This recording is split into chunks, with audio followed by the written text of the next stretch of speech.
King, the most unexpected thing about you, to me, is that for a long time you've been a national leader of your people. You're one of the most influential figures, I suppose, in the United States, and yet you're only 32 years old. Now, did you have any special training for this kind of leadership when you were a boy? No, I really didn't. I had no idea that I would be catapulted into a position of leadership in the civil rights struggle in the United States. I went through the discipline of early elementary school education and then high school and college and theological training, but never did I realize that I would be in a situation where I would be a leader in what is now known as the civil rights struggle of the United States. Is your father, who's also a Baptist pastor, as I know, is he a social reformer as well as a minister, or is he less interested in this side of it? Well, he's quite interested, actually. He has had an actual interest in civil rights across the years. He is a pastor of a large church in Atlanta, Georgia. Incidentally, I'm co-pastor of the church. And he has had a strong interest in civil rights. He has been president of the National Association for the Advancement of Colored People in Atlanta, and he always stood out in social reform. Do you think he saw that you would be a leader, and do you think he did in fact bring you up in some special way to face these responsibilities? Well, I think he certainly realized the need for this, and after I decided to enter the ministry, he constantly stressed the need for leadership, and I'm sure that he hoped that I would stand out in this area. Whether he realized that I would do it or not is something else, but he certainly hoped for this. What sort of home did you have as a child? Was it a strict home, for instance? Well, I guess it was a relatively strict coming up in a minister's home. I faced the discipline that you would face in a very fervent religious background. However, I don't think it was over strict to the point that I developed any personality conflicts as a result of my early childhood, but it was strict enough, and I think it was strict enough for me to develop certain disciplinary principles as I came up. Were you a quick starter at your lessons? Yes, I would say generally I was. Interestingly enough, I didn't start out with an interest to enter the ministry. At first, after finishing high school, I was interested in going into law and also medicine at one point. And all along, I received fairly good grades. But finally, I decided to enter the ministry and then went on to theological school. Well, now, when you were still a small boy, before those decisions came along, were you conscious of color discrimination in your own life? Yes, I became conscious of color discrimination at a relatively early age. I think the first time was when I was about 6 years old. I had some friends who lived, well, they didn't live in front of us, but their parents had a store, 2 white boys, and they were my inseparable playmates for the early years of my life. And I remember when I was about 6, something started happening. When I went over to play with them, they always made excuses. They could not play. They were busy.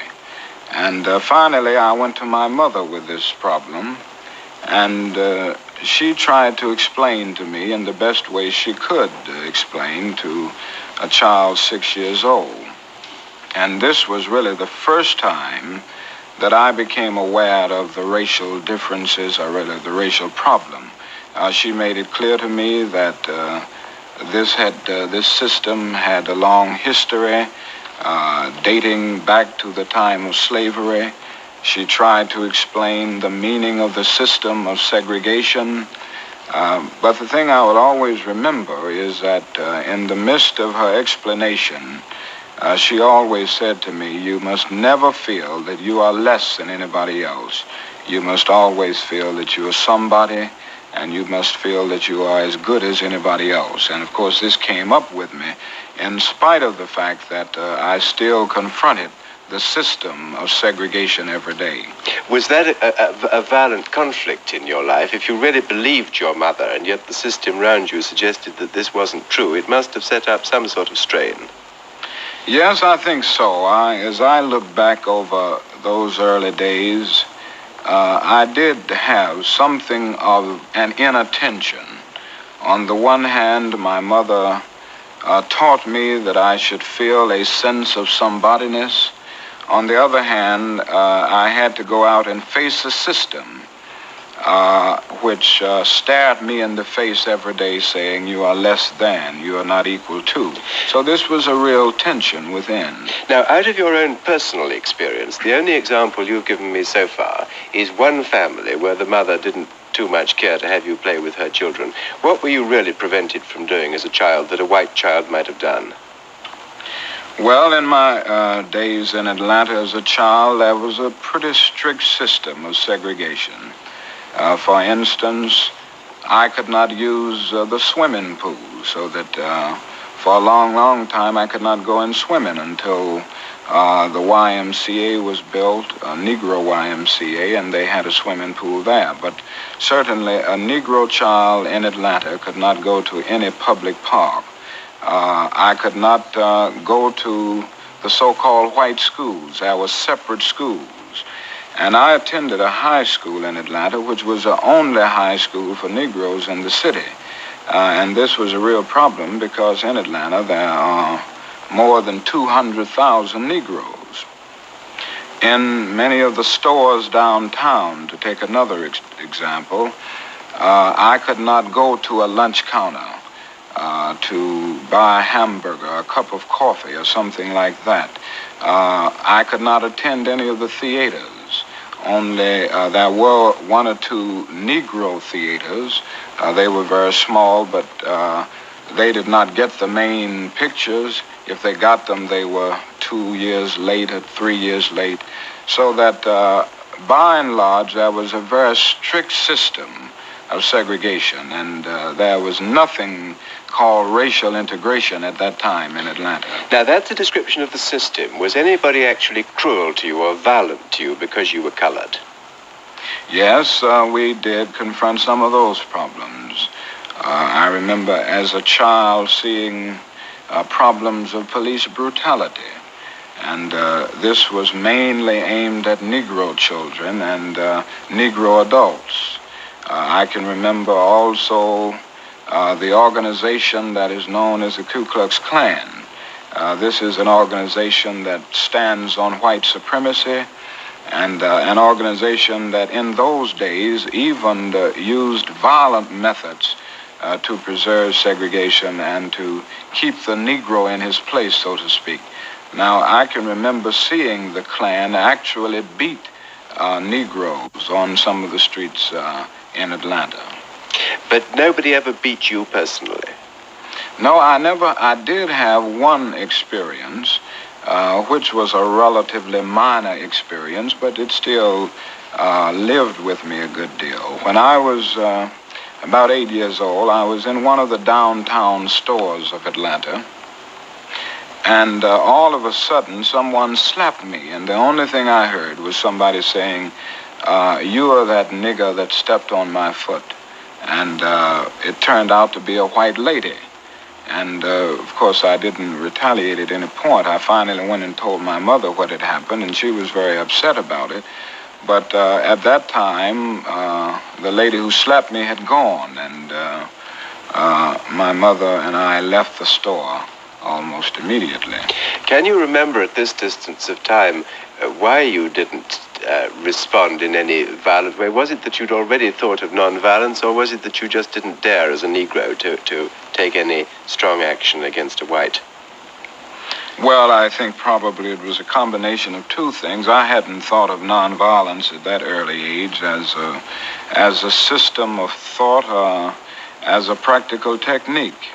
I think a great part of it was that I just didn't think I wouldn't dare retaliate hit back when a white person was involved. And I think some of it was a part of my native structure, so to speak, and that is that I have never been one to hit back too much.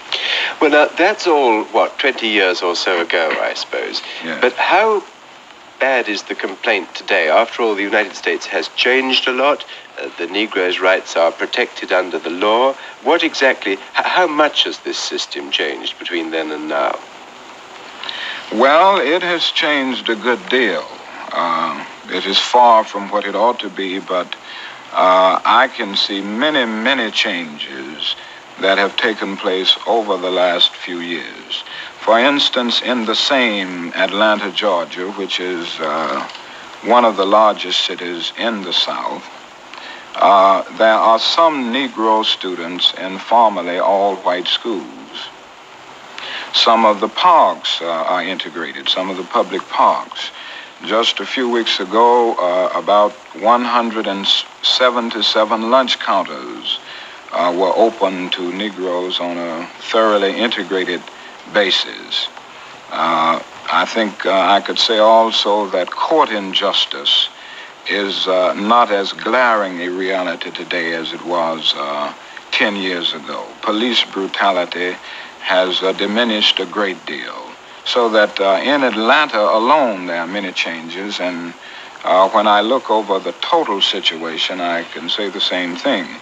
For instance, when the United States Supreme Court rendered the decision declaring segregated schools unconstitutional in 1954, 17 states and the District of Columbia practiced segregation in the public schools. But today, I would say most of these states have made some move toward integration.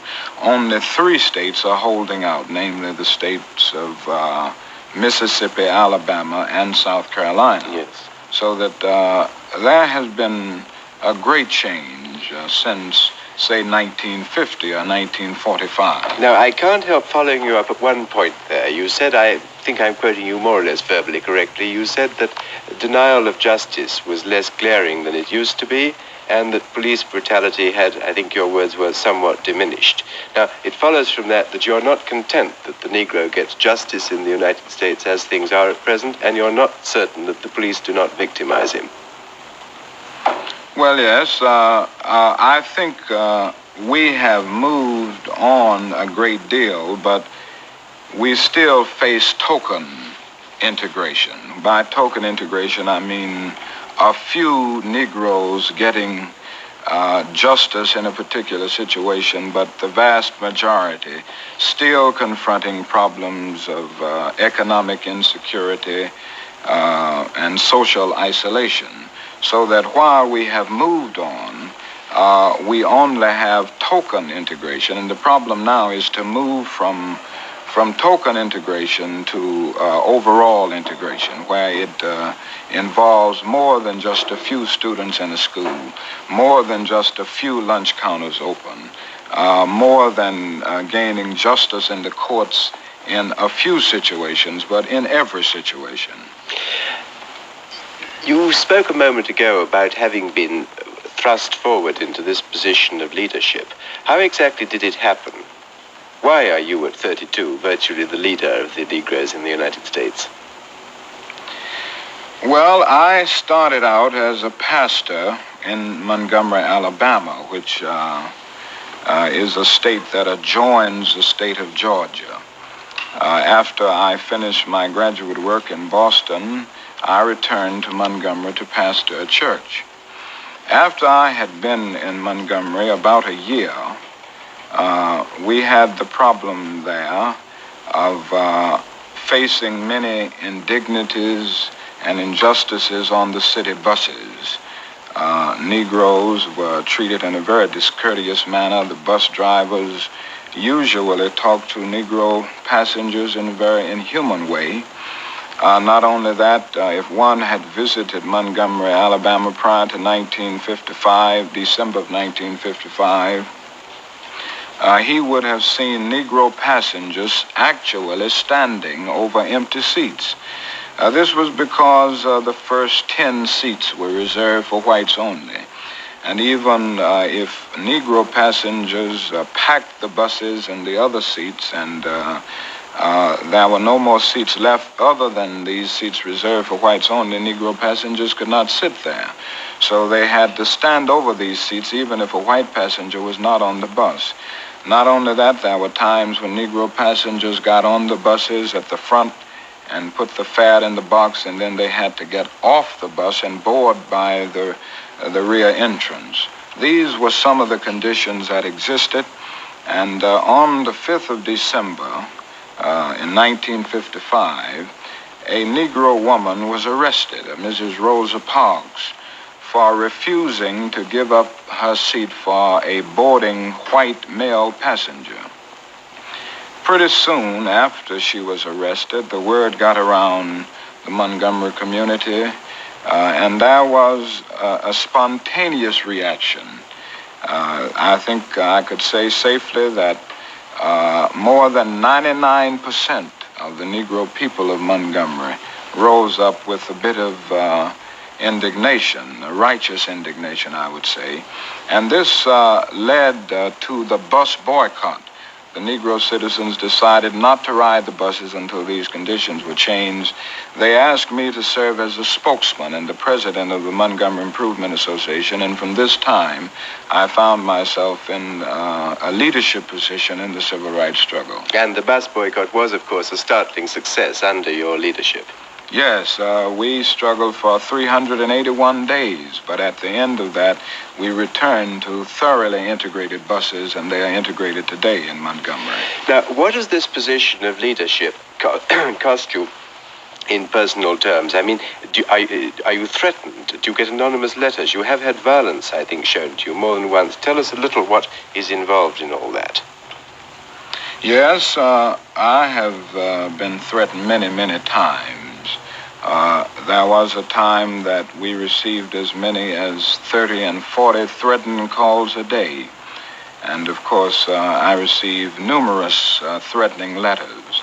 My secretary has come to the point now that she doesn't show me most of these letters, but occasionally I come across them. Within the last few days, I remember receiving a threatening letter. And they say such things as this: you are causing too much trouble in this town, and if you aren't out within 10 days, you and your family will be killed. Now, in Montgomery, our home was bombed twice, and I guess these were the most severe instances of violence that we confronted. But even today, we still confront threats through telephone calls and through the mail. Have you found that the police have been diligent in protecting you, as diligent as they would be with a white leader? Well, in Montgomery, Alabama, they were not. Certainly, we got no protection from the law enforcement agencies. In fact, one of the big problems that we confront in some situations in the South is that many of the mobs and the hoodlums are aided and abetted by some of the policemen. But I must say that this is a little different in Atlanta, Georgia. When we have received threats, when we have had crosses burned on our lawn by the Ku Klux Klan, the policemen have been very diligent in attempting to protect us, so that situations do vary even in the Deep South. You were once the victim of an actual assassination attempt, were you not? Yes. What happened? Well, this was in Harlem. It turned out to be a demented Negro woman, and she happens to be in an institution even at this hour for the criminally insane. I was autographing books in a bookstore in Harlem in New York City, and this was a book, Stride Toward Freedom, that I wrote a few years ago. And she came in, I was writing, and I heard someone say, "You Reverend King?" And I didn't hardly look up, I just said yes. And by that time, she leaned over and stabbed me. And of course, it was a near-fatal stabbing. I was in the hospital for several weeks as a result of this. But this was not actually, I mean, since the woman was demented, this was not strictly relevant to your campaign. No, I don't think it could be included in events that took place as a result, totally as a result of my work in the civil rights area. And yet I don't think it can be totally divorced, because if I hadn't been involved in this, she wouldn't have even known me. So that in some way it was connected, but not totally. Have you, during this period, which must have been one of very great strain for you, have you felt frightened and even very lonely in your position of leadership? Yes, at times. I think honesty impels me to admit that there have been those times that I actually confronted fear. I don't think anyone in a situation like this can go through it without confronting moments of real fear.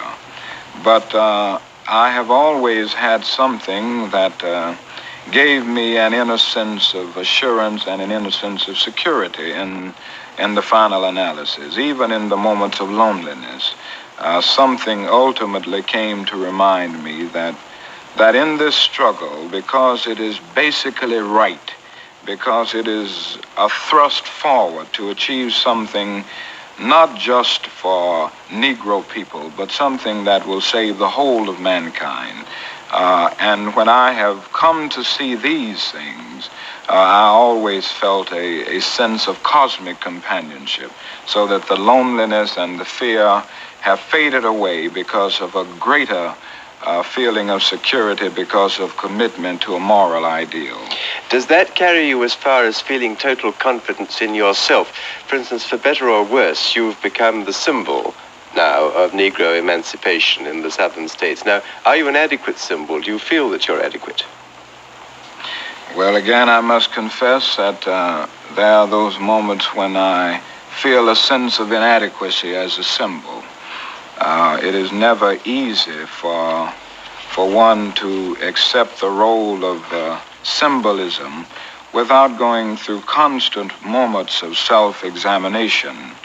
And I must confess that there are moments when I begin to wonder whether I am adequate, or whether I'm able to face all of the challenges and even the responsibilities of this particular position. Have you always found that you've been able to keep your wife and children with you, or have you ever felt it necessary to send them away for safety? There have been times that I have had to send them away for safety, particularly when we were in the state of Alabama.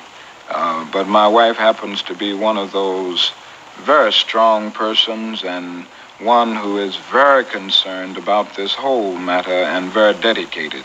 And I can remember moments when I sent her away for safety. I would look up a few days later and she was back home because she wanted to be there.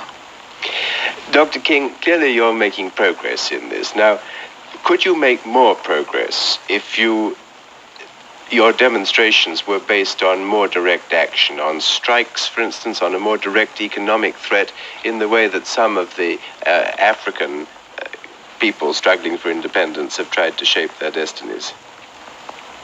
Well, I do feel that nonviolent direct action is a most powerful approach in seeking to bring about racial justice.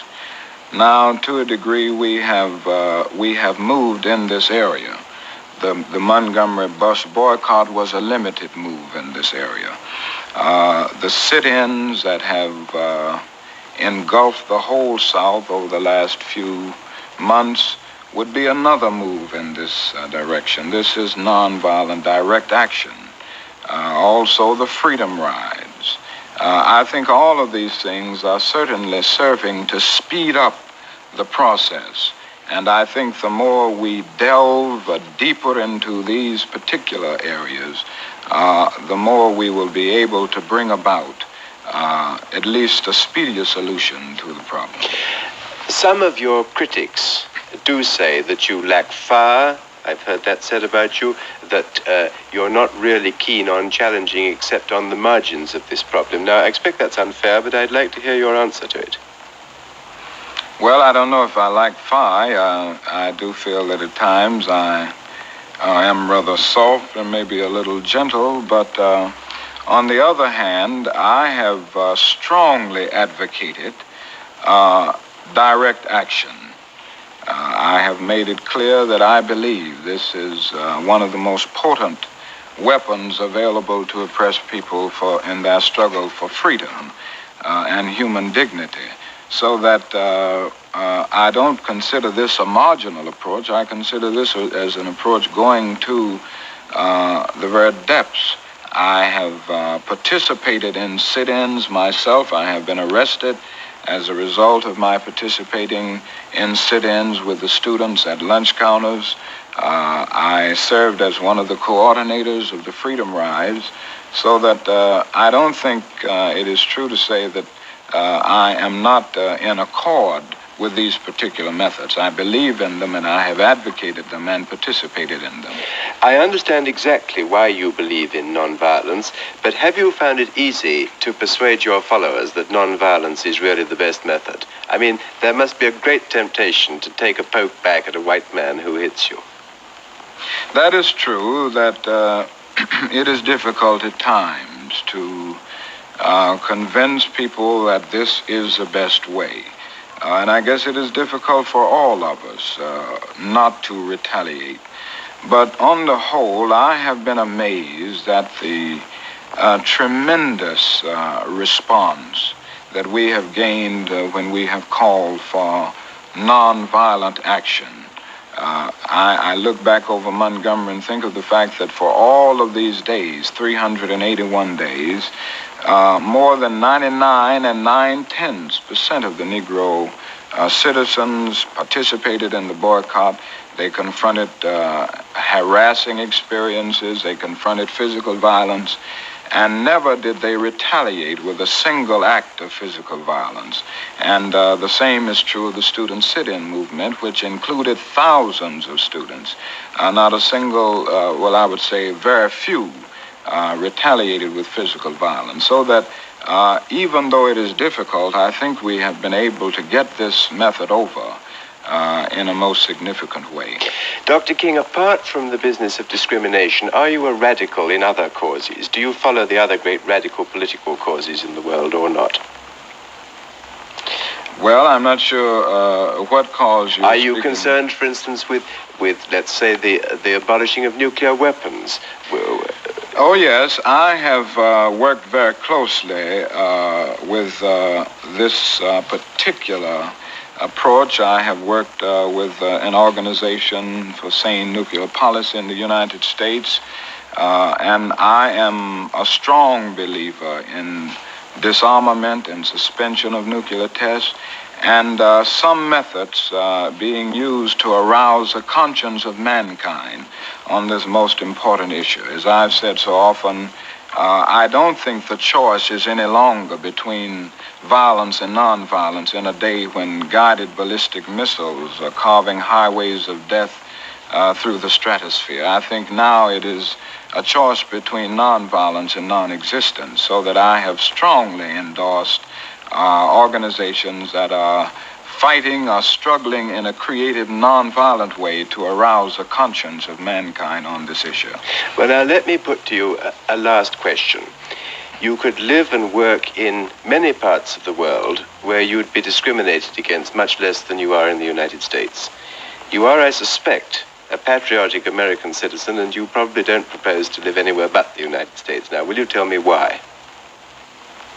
And so when the students sit down at lunch counters and I have decided to join with them, I felt that we were in reality standing up for the best in the American dream, and certainly the best in the dream of all mankind for peace and brotherhood.